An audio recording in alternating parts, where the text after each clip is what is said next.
The Old Woman in the Forest. An old couple walk through a forest and they're holding hands. It's clear that they love each other very much. Hey, just so you know, I've got to go into work on Saturday.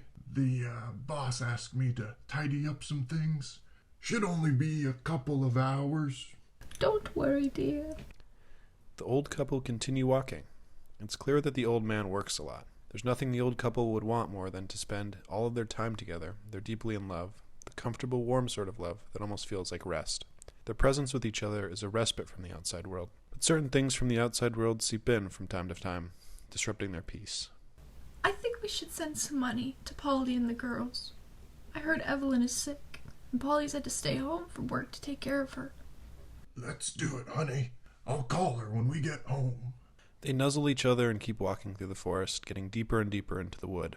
Just as they are about to turn back, they come upon a far-off, strange green light. They approach, and the closer they get, the more transfixed they become. What is that? I don't know, honey. Maybe it's radioactive or an asteroid. They come closer, and the old woman reaches out her hand. The couple is transfixed. They are outside of themselves. It's a strange wooden box sitting atop a tree stump. There are metallic designs that adorn the wood and a steely skull that serves as the box's latch. The old woman touches the box. It opens and a green light overwhelms the couple. At once, the old woman is enveloped by the light, and all that is left of her is her skeleton floating in the air, her hands still outstretched and barely still touching that wooden box. The old man screams in horror and stumbles backward away from his love, who has now been taken by some strange mystical force from another realm. He stumbles to his knees and begins to sob. Then he starts to act more and more erratically, grabbing at the earth and pulling growth out of the forest soil. He screams at the heavens. Then, realizing what has happened to the old woman, his world, he stumbles backward again with a newfound fright. He has realized what has happened. With strength that he hasn't had since he was a youth, he runs back to the town, the same way that he came, this time alone. The old man is panting now. He's interrupted a town gathering in their meeting hall, and he's imploring his fellow townspeople to come out to the forest with him. Something evil, something strange, something otherworldly has claimed his love. A handsome, lean, and muscular man stands up in the meeting hall. This is the White Knight. I will go into the woods with you, sir. The hall swells with emotion. People gasp and some other people stand up. A late to middle-aged man stands up and applauds him.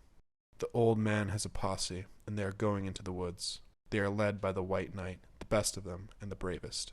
The White Knight leads the posse into the forest, and the old man acts as guide, showing them through the forest. As he passes each landmark that he has passed countless times on walks with the old woman, he gets sadder, more nostalgic, and more desperate to see her again. The old man flashes back to the time he had with the old woman. They meet each other as young college students. They frolic, they marry, and then they have Polly. Polly goes off to college herself, gets married, but is unlucky with love. The old man and the old woman are there for her through it all. They love her unconditionally, and they work extremely hard to sustain a humble living in their small town. Now, more than ever, the old man wishes that he was with his wife. The old man comes back to reality. They are now at the place where he first saw that confounding green light. The White Knight is the first to catch sight of it and is invigorated. He is looking for a fight. The White Knight is overcome with masculine energy and starts to become overwhelmed with his own sort of trance. He gains tunnel vision and leads the charge towards the light. The posse is practically galloping with energy as they approach where the old woman lays floating above the box. The old man can't keep up with the youth and vigor of the posse, and at this point is at the back of the group. Suddenly, the green light swells and envelops the forest again. A skeleton army surrounds the posse. They are clean, horrible skeletons that carry metal suits of armor and wield swords, shields, spears, and bows with arrows at the ready.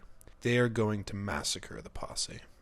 Fear overwhelms the White Knight. When the posse realizes that their leader has been rattled, they panic. The fear of these people is written all over their bodies. One man goes weak and faints. Some let out a quick scream, but most turn pale and stay silent. The White Knight turns stony-faced. Suddenly, the sea of skeleton soldiers begins to part as the skeleton general begins to walk through his army. Why have you come? We ask humbly for the return of our old friend's wife. Kill them all. A violent struggle breaks out between the townspeople and the skeleton army. After a valiant stand, all who remain are the old man and the white knight. The old man has been grabbed by 2 skeleton lackeys and stands restrained as he watches the last human soldier fight. The white knight and the skeleton general are locked in a single combat, and with a clever turn of the blade, the white knight kills the skeleton general. The skeleton army shrieks, recoils, and some begin to panic. I have killed your leader! Run back to whence you have came! Suddenly, a loud, feminine laugh envelops the forest. The sound brutalizes the white knight's eardrums. The Lich Queen emerges from the dark, deep forest. She is the source of the green light, and she is who captured the old woman. She's a magnificent sight to see. She towers above her skeleton army and floats over the earth. Why have you come? To free the old woman! How have you met her needs? What? The Lich Queen cackles, shakes her head, and looks down at the puny white knight. With a stroke of her hand, she zaps him into oblivion. The old man looks down at the earth and begins to cry. The Lich Queen floats to him and picks his chin up. You have been good. The Lich Queen turns to the floating skeleton of the old woman, and the Lich Queen waves her hand.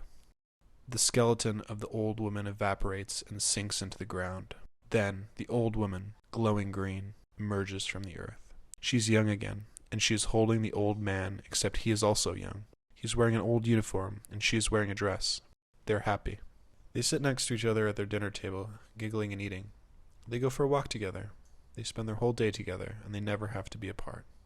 They're old, but they are as sprightly as they were when they were young. I love you, honey. I love you.